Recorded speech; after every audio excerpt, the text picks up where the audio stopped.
Hi everyone, Dustin here. I'm a comic collector and historian from Toronto, Canada, and I want to talk to you about Snowman Comics. This right here is Snowman Comics. So this is basically the Canadian edition of Tally Ho Comics. Tally Ho Comics was published by Baily Publishing, December 1944. Now what's special about this, some people may recognize, is Snowman was the first published work by Frank Frazetta. There also is the original artwork. This was just sold May 7th, 2020 by Weiss Auctions, lot 301. This just sold for $4,250. That's by John Giunta, and it probably had help cleanups on it by Frank Frazetta. He did any work on it with penciling, I don't know. But anyway, so this is a Canadian version. This here in the indicia says Snowman Comics, published by Crestwood Publishing Company, 26 Denison Square, Toronto, Ontario, Canada. Printed in Canada, all material copyrighted in Canada. So here's the original splash page for Snowman.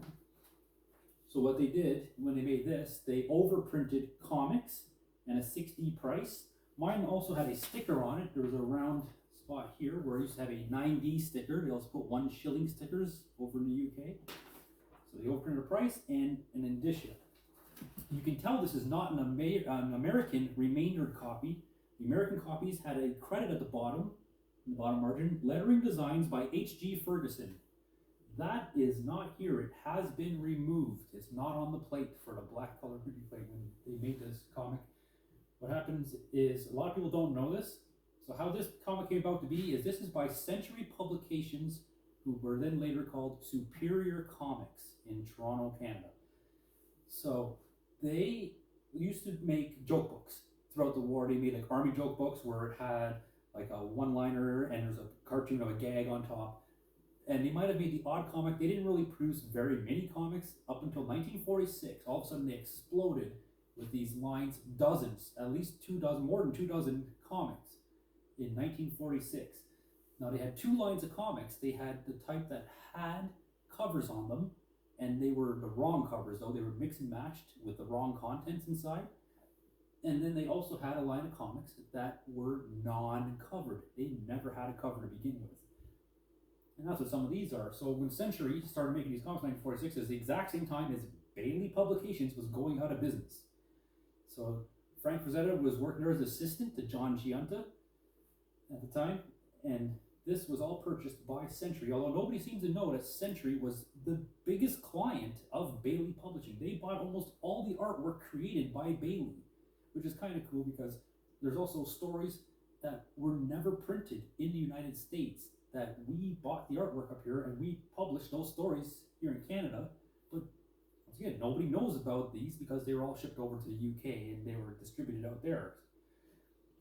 But anyway, so here is Snowman Comics. I can't even stress how extremely rare these are.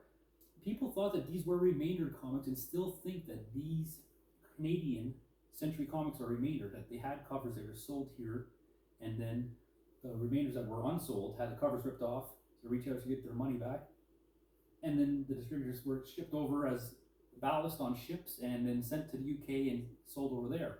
And how they got this reputation is British used to buy comics that were remaindered from the United States and also from Australia. I read this in a book published in 1955 about children's comics, and it even said that before the war, so like in the late 30s, early 40s, they were getting remaindered comics where they would buy them for about a penny each, and then they'd resell them over in the UK for 6D, for like 6 cents, and make a whole bunch of profit that way. And they were all remaindered for the States. But these Canadian comics were not remaindered. They were not sold over here. I can tell you, since finding this, I did all kinds of research, and I've been studying these, and I've been searching around the world for these for 2 years now, looking for another copy of this and other copies from the series, and I found a whole bunch. Like, I have seen about 30 go for sale of these non-covered comics. I bought 23 of these non-covered comics. I found out there's 14 total, 14 different ones that I know of that I found, but I have 23 of them. I have bought 0 from Canada. None of my 23 were sold to me in Canada. I imported them all from London, England area, from the UK. These books are not over here. I've checked in stores over here. I've checked online. I've checked in collector groups. I've asked people that are collectors out of this area. No one has these. No one has heard of these. If these were remaindered, there would have been tens of thousands probably published. Low tens of thousands, I'm guessing. But there'd be a bunch over here and very few, if none, in the UK, where it's the other way around. There's none here. There's the odd one that shows up in the UK.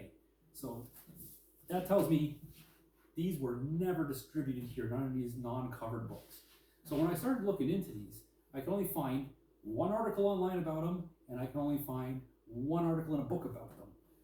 So one article online found them was Comic Book Daily had this article by Ivan Kokmeric, and it was published online November 6, 2013, and it had a couple pieces of information here I used. It talked about these ads, which is really neat. As you see right there, there's the only ad known of for Tally Ho, and they call it Tally Ho in the ad. They call this Spook in the ad, which is strange because they never had these titles.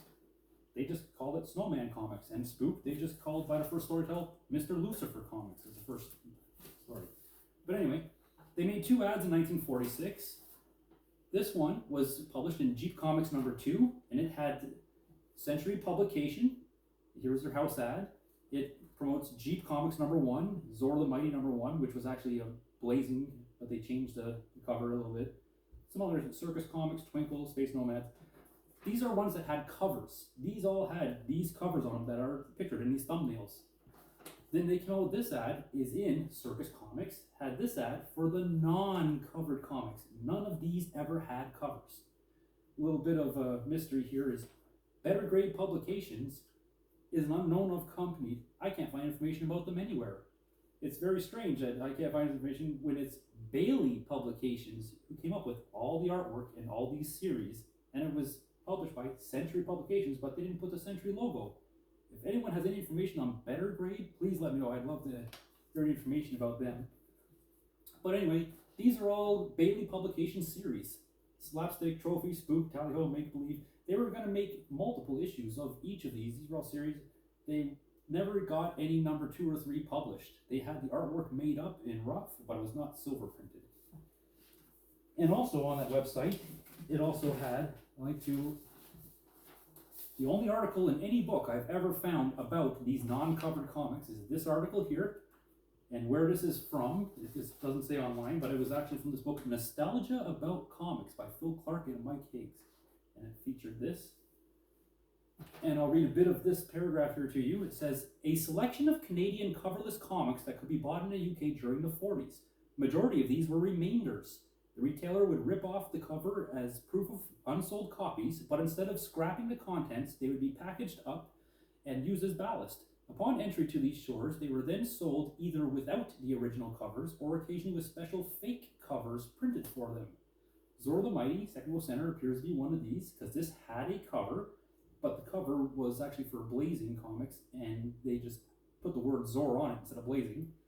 It says the rest of the comics on the page seem to have been packaged without covers and had the Century Publications logo overprinted on the splash page. So at the top margin, a Century Publication comic, and then in the indicia, it would say published by Superior Comics, 2382 Dundas Street West in Toronto. Superior Publishers and Century seem to be the same company as both names appear on the various comics. Superior Century Publications were distributed in the UK by Streamlined Books of London. So that's the only article in any book anywhere about these non-covered comics. This is the only one that I could find. And this was the only issue of Snowman Comics that anyone could ever find.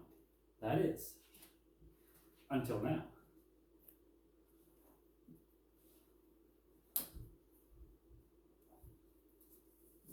Now we have the second copy known to exist of Snowman Comics. Here they are together. The only 2 copies known to exist in the world of Snowman Comics. This is actually from a collection I bought. It's a really expensive collection. It was actually from the Dennis Gifford collection. So Dennis Gifford was an artist back in the 40s in the UK, and then he was a well-known historian and an author of many books about histories of comics. He never mentions in any of his books the coverless series. He only talks about the Canadian whites that came out in the 40s, the black and white comics that were pure Canadian content. He does not mention these in any of his books, unfortunately, but he has this. This was in his personal collection. He had all his comics bound. This has actually been hiding there. He passed away in the year 2000, and his estate sold his collection in 2001. So this has been hiding in this book for the last 20 years. And this is from the Dennis Gifford collection. So now there are 2 copies of Snowman Comics. Now, if anyone out there ever finds a copy, knows another copy of Snowman Comics, please let me know. Like I said, extremely rare. Over in Britain, you're lucky to find the 1940s comics with the covers. The ones that were non-covered, people just threw them away repeatedly in droves. They were looked down upon. People thought that they were just trash. They were remainders. They were incomplete books. They're in poor shape. They're missing the covers, but they're never missing the covers. These non-covered ones, these here, these never had covers. This is how they were printed. They also call it self-covered. It's the same material as the inside of the book. These were non-covered, but people just tossed them all in the trash to the point that they are almost non-existent now because so many have been thrown out, thinking that they're remainders from here in Canada. Here in Canada, nobody has these. We were never distributed these books. So they are so extremely rare, you can't find some of these anywhere. Like, you're lucky to find 1 copy in a lifetime. Anyway, on from that, one more awesome piece of news is this here, Snowman Comics had a part 2. There was a 10-page story that was completed and inked. It was ready to go for Tally Ho #2. See, all the comics that were published by Baily were all series. They all had #2s, #3s, artwork made up, but they went unpublished. But they had 10 pages completed. Here's the splash page with Fang and Snowman. If you read through it, it references the first story, and this is supposed to be #2. This sold May 7th, 2020 by Weiss Auctions, lot 312. It was estimated at $30,000 to $50,000 for this 10-page story by Frazetta and John Giunta. It sold for only $14,000. And then a few months later, whoever bought it flipped it on Heritage, made thousands more. And I don't know where it went since then. But anyway, Snowman Comics. Hope you liked it. Video, I have a big long video. Like I said, it's going to be on YouTube. 1.5 hours of me going through all these comics and all the history. Thanks.